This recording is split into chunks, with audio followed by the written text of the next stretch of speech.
శుభోదయం. Voice of Koduru, మన ఊరు మన గొంతుక. ఈరోజు ఉదయం బాలరెడ్డి గారి పల్లిలో ఆ ఇంటికి సంబంధించిన వ్యక్తి పైన అక్కడున్న అరటి తోటలో రెండు ఎలుగుబంట్లు దాడి చేయటం జరిగింది. అతన్ని తీవ్రంగా గాయపరిచాయి.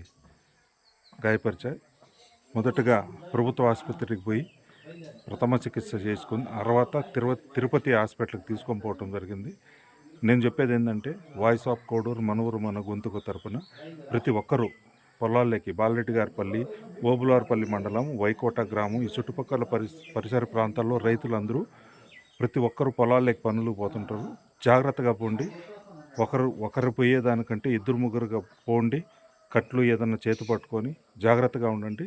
ఇదే వాయిస్ ఆఫ్ కోడూరు, మన ఊరు మన గొంతుక తరపున మీ పులి వెంకటేష్ మీకు ఇస్తున్న సందేశం. నమస్తే.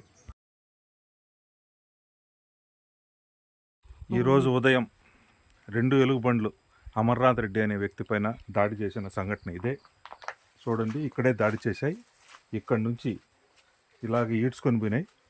ఈ తోటలో ఇక్కడే ఈడ్చుకొని పోయి ఇక్కడ దాకా ఈడ్చుకొని పోయినాయి. రక్తం మరకలు చూడండి, రక్తం మరకలు ఇక్కడ ఉన్నాయి. ఇక్కడ రక్తం మరకలు ఉన్నాయి. అతను ఓని కేకలు వేయటంతో భయపడి అవి వదిలేసిపోవటం జరిగింది. ఈ తోటలోనే ఈరోజు ఉదయం ఈ సంఘటన జరిగింది. అందరికీ నమస్తే.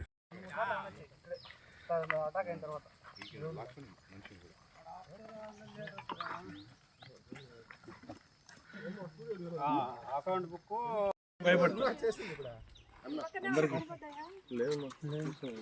అక్కడ ఫినిషింగ్ తెచ్చేసిన ఒకటి సోలార్ ఉంది.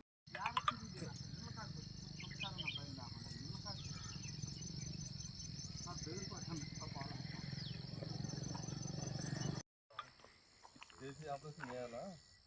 ఆపరేషన్ చేయాలన్నారంట.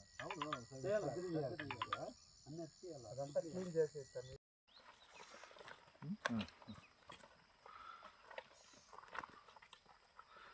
చాలా బాగుంది. చోట్ల అయితే మానవాళ్ళు లేవు మామ. తోటలో ఆ పసుపు తోటలో అక్కడే ఉన్నాయి మామయ్య. అవి మళ్తే అంటే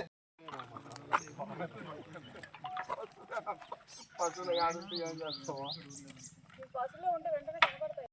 వంకలు